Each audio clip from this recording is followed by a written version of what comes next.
जय हिंद एवरीवन। बहुत सारे लोगों को एसएसबी की नई भर्ती के बारे में पता चल गया होगा, लेकिन ये वीडियो सिर्फ उन लोगों के लिए है जिनको इस भर्ती के बारे में कुछ भी नहीं पता है। आप पूरे भारत में किसी भी राज्य से हो, चाहे मेल हो चाहे फीमेल हो, अगर आप सिंपल 10 पास हो तो आप सभी लोगों के लिए एसएसबी की तरफ से नई भर्ती का शॉर्ट नोटिफिकेशन निकाल दिया गया है। अगले साल जब एसएसबी की भर्ती निकाली गई थी तो 2020 के लास्ट में वो भर्ती निकाली गई। मतलब सभी लोग ऑनलाइन तो करा लिए, बहुत सारे लोग ऑनलाइन कराए थे, लेकिन उसका फिजिकल, उसका दौड़ 2-3 साल बाद कराया गया। तो बहुत सारे लोग भूल गए थे कि मैं ऑनलाइन कराया था या नहीं कराया था। तो फिर उसी भर्ती का नोटिफिकेशन अभी दोबारा निकाल दिया गया है। और देखो, इसमें एसएसबी हेड कांस्टेबल का भी है और एसएसबी ट्रेडमैन का भी है। तो दोनों नोटिफिकेशन आप लोगों को समझना जरूरी है। इसमें पहले दौड़ कराया जाएगा या पेपर कराया जाएगा, किस में कितना हाइट मांगा गया है और किस में कितना पास मांगा गया है, और मतलब किस में कितना वैकेंसी है, ये सारी चीज़ें मैं आप लोग को इसी वीडियो में बता दूंगा। ये वीडियो थोड़ा लंबा हो सकता है, लेकिन आपका एक भी टाइम व्यर्थ नहीं जाएगा। स्टेप बाय स्टेप मैं आप लोगों को सारी चीज़ें बता दूंगा, ठीक है ना। एक ही वीडियो में दोनों नोटिफिकेशन बता दूंगा। और काफ़ी अच्छी खासी वैकेंसी है। जो ट्रेडमैन वाली भर्ती है ना, उसमें 500 के आसपास में भर्ती निकाली गई है, 543 वैकेंसी है। और जो हेड कांस्टेबल वाला है ना, उसमें 900 कुछ वैकेंसी निकाली गई। एसएसबी हेड कांस्टेबल वाला नोटिफिकेशन समझ लो। इसके बाद से एसएसबी ट्रेडमैन वाला नोटिफिकेशन भी मैं दिखा दूंगा। ये जो एसएसबी हेड कांस्टेबल वाला है, इसमें देखो जितना भी पोस्ट निकाला गया है, इस 60 नोटिफिकेशन में यहाँ पर दे दिया गया है।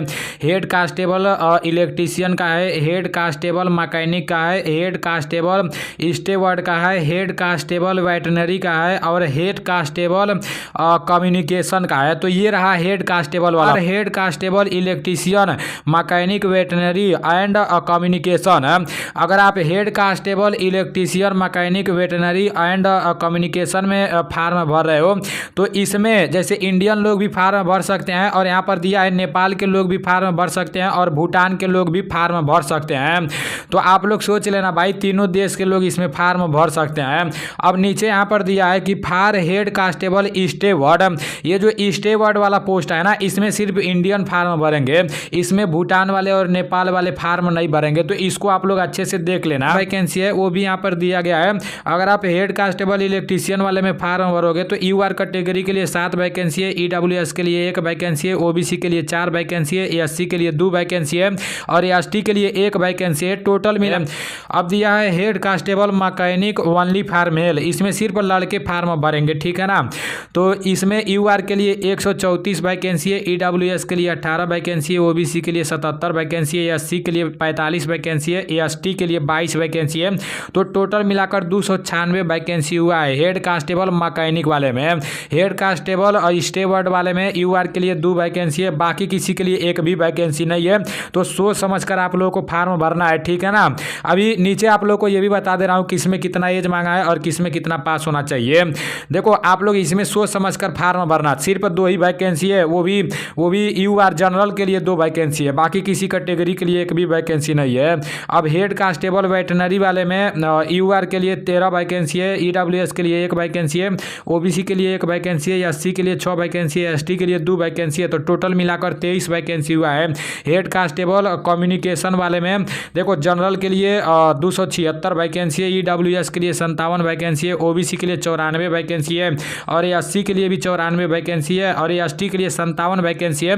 तो सबसे ज़्यादा वैकेंसी इसमें है हेड कांस्टेबल कम्युनिकेशन वाले में। पूरे भारत के लिए 578 वैकेंसी है। इसका सैलरी 25,500 से शुरुआत होगा और 81,100 रुपया तक जाने वाला है। तो लिखा गया है कि एलिजिबिलिटी कैंडिडेट, जैसे किसमें कितना पास होना चाहिए और किसमें कितना एज होना चाहिए। अगर आप हेड कांस्टेबल इलेक्ट्रीशियन वाले में फार्म भरोगे तो इसमें मिनिमम एज 18 साल होना चाहिए, मैक्सिमम एज 25 साल होना चाहिए और इसमें 10 पास मांगा है। 10 पास के साथ साथ बोला है 2 years work experience in respective trade. जैसे ये जो हेड कांस्टेबल इलेक्ट्रीशियन वाला है ना, तो मतलब 2 साल का आपके पास एक्सपीरियंस होना चाहिए इलेक्ट्रीशियन का। यहाँ पर साफ साफ लिखा गया है। आईटीआई मांगा है, तो जिन लोगों के पास आईटीआई होगा सिर्फ वही लोग इसमें ऑनलाइन करा पाएंगे।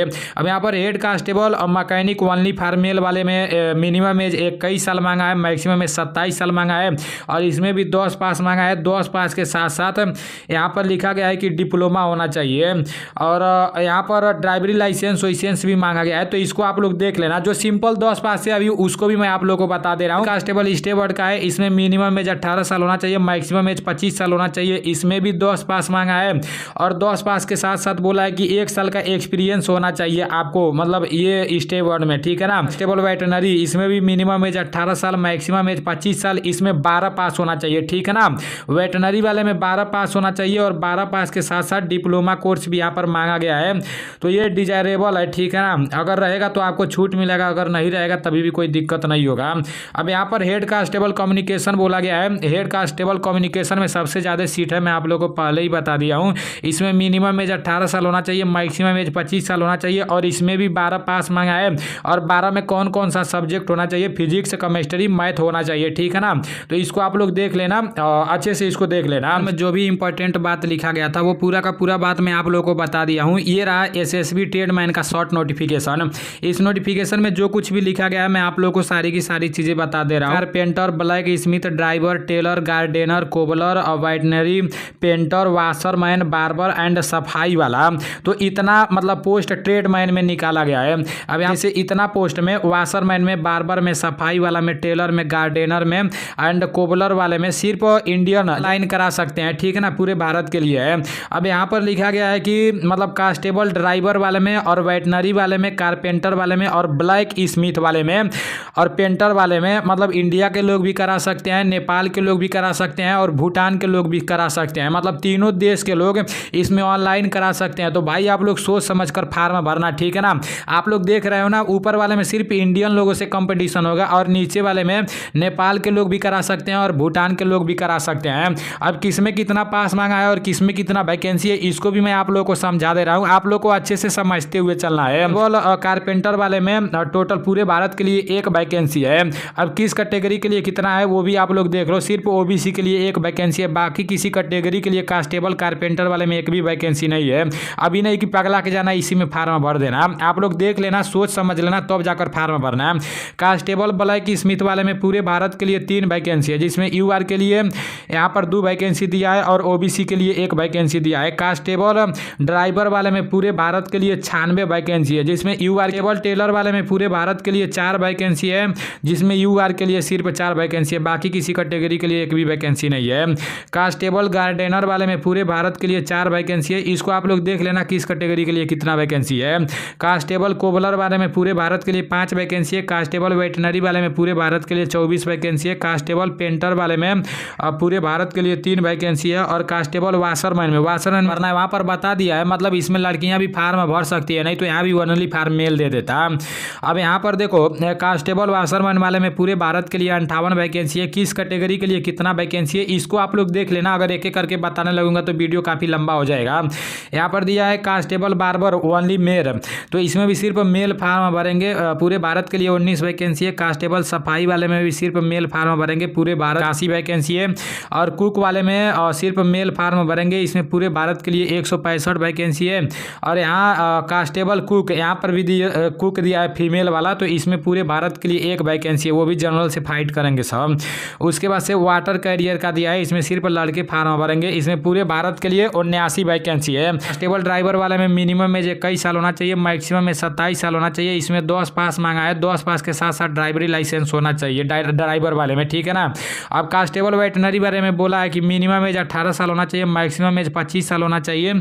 और इसमें सिर्फ यहाँ पर बोला गया है कि एजुकेशन क्वालिफिकेशन 10th मैट्रिकुलेशन मतलब 10 पास होना चाहिए। और 10 पास के साथ साथ यहाँ पर डिजायरेबल लिखा गया है, लिखा गया कि 1 ईयर से एक्सपीरियंस इन, जैसे पता है 1 साल का एक्सपीरियंस इसमें का मांगा है। अगर आपके पास नहीं रहेगा तो भी आप इसमें ऑनलाइन करा सकते हो। अब ऊपर आप लोग नोटिफिकेशन में देख लेना कि इसमें कितना वैकेंसी है। इसका मतलब ये होता है ना कि अगर आपके पास रहेगा, जैसे कंपलसरी नहीं रहे कि मतलब कंपलसरी नहीं है कि अगर आपके पास एक्सपीरियंस सर्टिफिकेट नहीं रहेगा तो इसमें ऑनलाइन नहीं हो पाएगा। अगर रहेगा तो कुछ छूट मिल जाएगा, अगर नहीं रहेगा तभी भी इसमें ऑनलाइन हो जाएगा, ठीक है ना। अब constable carpenter black Smith and painter एक ही साथ दे दिया है। इसमें मिनिमम एज 18 साल होना चाहिए, मैक्सिमम एज 25 साल होना चाहिए। और इसमें भी 10 पास मांगा है, 2 साल का एक्सपीरियंस सर्टिफिकेट मांगा है। टेबल वाशरमैन, बार्बर, सफाई वाला, tailor, gardener, cobbler, cook, water carrier, minimum age 18 साल होना चाहिए, मैक्सिमम एज 23 साल होना चाहिए। और इसमें बोला गया है कि 10 पास होना चाहिए, 10 पास के साथ साथ 2 साल का एक्सपीरियंस आपके पास होना चाहिए। और यहाँ पर लिखा गया है कि multi skilled candidate will be given performance है।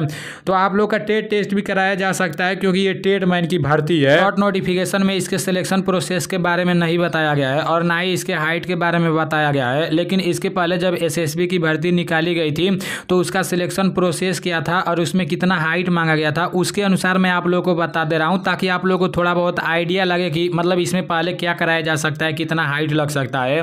पहले जब एसएसबी की भर्ती निकाली गई थी तो उसमें सबसे पहले फिजिकल हुआ था, दौड़ हुआ था। जो लोग दौड़ पास हो गए उन लोग का डॉक्यूमेंट वेरिफिकेशन हुआ और जो लोग डॉक्यूमेंट में भी फिट हो गए उन लोगों को पेपर का डेट पता चल गया, उन लोगों को पेपर के लिए बुलाया जाएगा। उसके बाद से मतलब पेपर होने के बाद उन लोग का ट्रेड टेस्ट होगा, उसके बाद से मेडिकल होगा, उसके बाद से फाइनल सिलेक्शन हो जाएगा। अब बात कर लेते हैं हाइट का।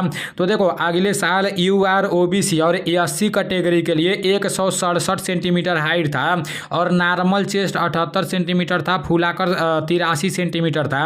और लड़कियों के लिए जैसे यूआर ओबीसी और एससी कैटेगरी के लिए 157 सेंटीमीटर हाइट अगले साल मांगा गया था और उन लोगों को चेस्ट के बारे में नहीं बोला गया था। और देखो मतलब जो लोग एसटी कैटेगरी से रहेंगे, एसटी कैटेगरी वालों का हाइट 162.5 सेंटीमीटर मांगा गया था और लड़कियों का 150 सेंटीमीटर मांगा गया था। और जो लोग पहाड़ी एरिया से रहते हैं, जैसे बहुत सारा राज्य दिया है, मिजोरम है, मेघालय है, आसाम है, हिमाचल प्रदेश है, जम्मू कश्मीर है, नागालैंड है, सिक्किम है, तो उन लोगों का हाइट 165 सेंटीमीटर मांगा गया था, ठीक है ना। और लड़कियों का हाइट 155 सेंटीमीटर मांगा गया था। एसएसबी का जो सिलेक्शन प्रोसेस था, जितना हाइट मांगा गया था उसके हिसाब से मैं आप लोगों को बताया हूँ। जैसे ही इसका फुल नोटिफिकेशन निकल जा रहा है, जब इसका ऑनलाइन चालू हो जा रहा है, आप लोगों को क्लियर बात पता चल जाएगा। अब इसमें लड़कों का दौड़ 4800 मीटर का कराया जाता है जिसमें 24 मिनट का टाइम मिलेगा और लड़कियों का दौड़ 2400 मीटर कराया जाएगा जिसमें 18 मिनट का टाइम मिलेगा। रहते हैं ना, जनरल अवेयरनेस के 25 क्वेश्चन रहते हैं, मैथमेटिक्स के 25 क्वेश्चन रहते हैं, रीजनिंग के 25 क्वेश्चन रहते हैं और हिंदी या इंग्लिश के 25 क्वेश्चन रहते हैं। उसको आपको चूज करना रहता है। जो लोग पूरा वीडियो देखे होंगे उनको पूरा का पूरा बात बिल्कुल आसानी से समझ में आ गया होगा। अभी इसका ऑनलाइन का डेट नहीं बताया है, लेकिन आप लोग ये नहीं सोचना भाई 2024 में इसका ऑनलाइन होगा। इस महीने के लास्ट तक, नहीं तो अगले महीने के दूसरे सप्ताह के पहले ही इसका ऑनलाइन चालू हो जाएगा। और जैसे ही इसका ऑनलाइन चालू होगा उसी टाइम इसका फुल नोटिफिकेशन निकाल दिया जाएगा। अभी तो इसका शॉर्ट नोटिफिकेशन निकाल कर हम लोग को बताया गया कि हाँ एसएसबी की भर्ती भी अब मतलब आ गई है, आप लोग उसका भी तैयारी करना चालू कर दो। तो भाई आप लोग अपने तैयारी में लगे रहो, जैसे ही कोई नोटिफिकेशन आएगा मैं आप लोगों को बता दूंगा, ठीक है ना। चलो ठीक है, मिलते हैं अगले वीडियो में। जय हिंद।